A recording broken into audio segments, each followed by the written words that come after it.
And it's not as though she's 18, took a Ninja ice maker or a Ninja smoothie maker and just put it in the cart and walking it past all points of sale. You cannot go through life building your happiness off somebody else's misery. How old are you? Your career is stealing, and that's what you want to do. In a facility where they're a vulnerable person, you would not want a felon taking care of them either. The court will find you guilty. The court will sentence you to... This defendant isn't new to the system. Her record shows repeated theft convictions. Yet she works in home health care, a role built entirely on trust. The concern here isn't minor or technical. It's deeply personal. When someone enters private homes daily, especially where elderly clients live, integrity isn't optional. She wants to protect her employment. But Judge Boyd is looking at the bigger picture, the safety of vulnerable people and their belongings. This hearing becomes a sharp reminder that courtroom strategy doesn't erase a pattern of behavior. Trying to game the system often leads to consequences that are far more permanent than expected. Let's break down what unfolded here. All right, state on Miss Moore. Okay. All right, today is the plea deadline date. Have you all reached an agreement, or is this going to jury trial? Your Honor, we have an agreement, Your Honor. All right, and what is that agreement? Hey, could you repeat the agreement for the court? Put it on the record, please. Did you reach an agreement with the state? It was 2 years deferred education probation. All right. So you all need to do the paperwork. So I'm going to put you in a breakout room. The coordinator will be in the breakout room with you. You all need to complete the paperwork, and we're going to take this matter up today. Judge, Okay. can I take this up at a later setting in maybe No. a week or two? No. Okay.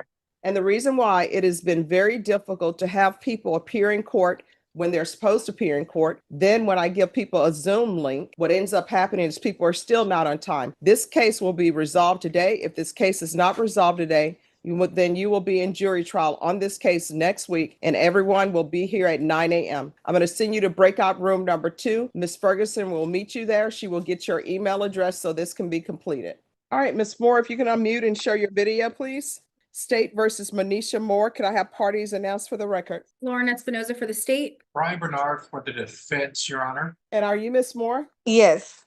According to the plea, there's a $1,000 fine probated, and the state is recommending deferred adjudication. Did you understand that to be the plea? Yes, ma'am. Defense, is that the plea?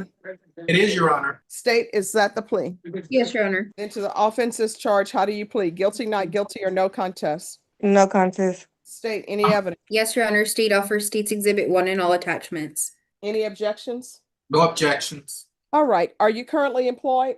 Yes. What do you do? Home health care. I don't allow people who are on probation in my court to do home health care. This woman has several theft-related convictions, and her job places her inside clients' homes on a regular basis.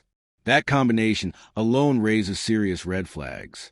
Employment in private residences demands a clean record and unquestionable reliability. It's unsettling to think that prior offenses didn't prevent her from working around valuables, medications, and personal property. Background checks exist for a reason, to protect those who may not be able to protect themselves. When that safeguard fails, the risk shifts directly onto families who trust these agencies. And in this case, that trust looks dangerously misplaced. The only way you're allowed to continue employment as a home health care provider, if 1, your employer sends the probation a letter stating they are aware of your criminal history, and number 2, people that you're providing care for, their families send letters stating that they're aware of your current status with these previous convictions. Judge Boyd appears to be the only voice focusing squarely on accountability. Employment needs don't override public safety concerns. Financial hardship is real, but it doesn't cancel out repeated criminal conduct. If someone has struggled to stay away from retail theft, it's reasonable to question whether they should be placed in an unsupervised environment with vulnerable individuals. The court isn't there to preserve careers at any cost. It's there to protect the community. And in situations like this, prevention matters more than second chances that haven't worked before. Okay. Do you have any minor children? No. Well, yeah, I have kids. I have 2 daughters, And what are their ages? 16 and 11. All right, this is what the court is going to do. There's a $1,000 fine to be probated. Regular reporting by Zoom or in person. Regular random UAs. No contact with HEB in San Antonio. That's any HEB in San Antonio, Texas. Okay. Proof of employment within 45 days, no employment as a home health care provider or with minors, field visits 1 time per month for 4 months, 150 hours of community service restitution. Once parenting classes are completed, 50 hours will be deemed satisfied. The Your remaining Honor. 100 hours will be completed once she completes the anti-theft course. Yes, sir? I thought the agreement called for no contact with the HEB where she was arrested, which is in San Antonio. She lives in Austin. That's not a part of the agreement. That's outside the agreement. So the no contact with all HEBs are outside of the agreement. That's what you're saying? No, what I'm telling you is you didn't agree to a specific, the only thing that you've agreed to is that she has $1,000 fine that is probated and that Yeah. I give her deferred adjudication. Everything else is outside your agreement. You cannot bind the court to those agreements.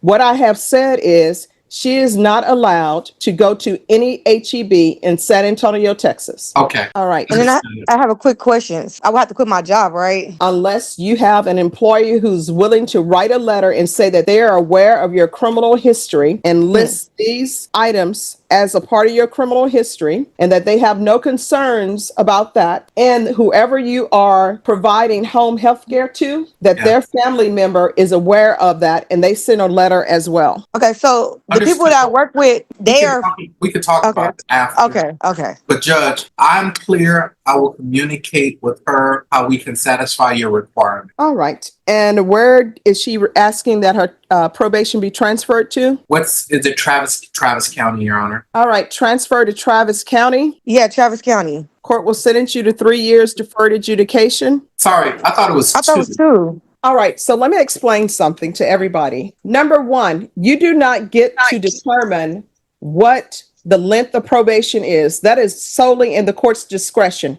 You all can make recommendations to the court, but anything that's below this line on this piece of paperwork, that is not a part of your plea agreement.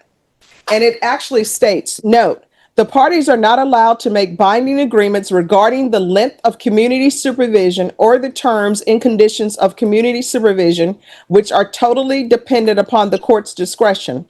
The following recommendations do not constitute part of the formal plea agreement. And what is listed? 2 years for the length. TAP evaluation. 150 hours of community service restitution. I don't have to give her 150 hours of community supervision. I could give her, restitution. I could give her 300 hours. The no contact with HEB at Valley High Drive. I can say no contact with HEB throughout the state of Texas. The anti-theft course, I don't have to give that. The reason why I am giving her 3 years deferred adjudication, because I don't want anyone to think that I'm just arbitrarily giving people things. She is charged with theft of property under 2,500 with 2 or more previous convictions, which means that she's been stealing 2 or more times before she even got to the felony level. And then according to the stipulations that y'all entered to, she went into HEB, took a Ninja ice maker or a Ninja smoothie maker and just put it in the cart and walking it past all points of sale. And it's not as though she's 18. And if she were 18, it would still be wrong. But at some point in time, people should learn you're not allowed to take items from stores unless you paid for them. So should she be getting a minimum of 2 years for on probation? No. Okay, so I have a question because at first they was offering me this time start. Well, Your Honor. Probation. Is there anything else with regards to sentencing? No, Your Honor. We're going to do the deferred probation because it prevents her from being a Now convicted I'm felon. asking probation. Probation, are you requesting or recommending anything else? All right, so it will be the felony theft course. Once that's completed, 100 hours will be deemed satisfied. Thank you. All right, is there anything else you need from the court to be successful on this probation? No, Your Honor. Well, because this is a plea bargain agreement, because I followed your plea bargain agreement, and because you waive your right to appeal, you do not have the court's permission to appeal. I'm going to send you to the breakout room and probation will go over conditions with you.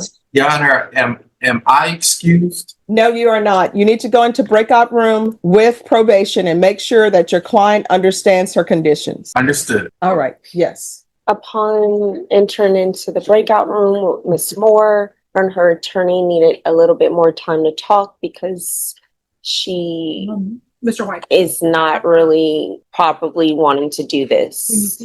Yeah. So they're in the breakout room still discussing whatever. And I called ADA Espinosa to let her know what was going on. So they may be asking for the court's reconsideration.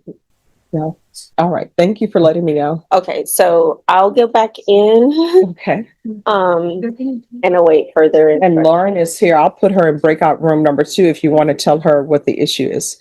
All right. Manisha Moore. All right. You entered into a plea yesterday. The court accepted your plea. The court entered a legal sentence. Are you seeking to withdraw that plea? Yes. State, the court entered a legal sentence. Are you asking or agreeing to the withdrawal of the plea? Yes. And I shouldn't say withdrawal of the plea, but you're asking that the sentence be reconsidered, Yes. and you all have reached an alternative agreement. So the previous rights that the court gave you yesterday, those are still in effect. Do you understand? Yes. So according to this new plea bargain agreement, the state is asking that you be sentenced under 1244, that your punishment be assessed at 21 days in the Bexar County Jail, and there be $1,000 fine. Is that correct? That's right. Is that the new plea agreement? Do you understand that to be the new plea agreement? And has your attorney explained that to you? Yes, ma'am. All right. The court will follow your plea bargain agreement. The court will find you guilty. All right. Court will find you guilty. The court will sentence you to 21 days in the Bexar County Jail. There's $1,000 fine. Time and money will run concurrently, and there's to be no employment as a home health care provider. Is there anything else with regards to sentencing? All right. Did you review the document entitled Trial Court Certification of Defendant's Rights to Appeal with your attorney? Did you understand it and sign it? Yes, ma'am. Because this is a plea bargain agreement, because I followed your plea bargain agreement, and because you waive your right to appeal, you do not have the court's permission to appeal.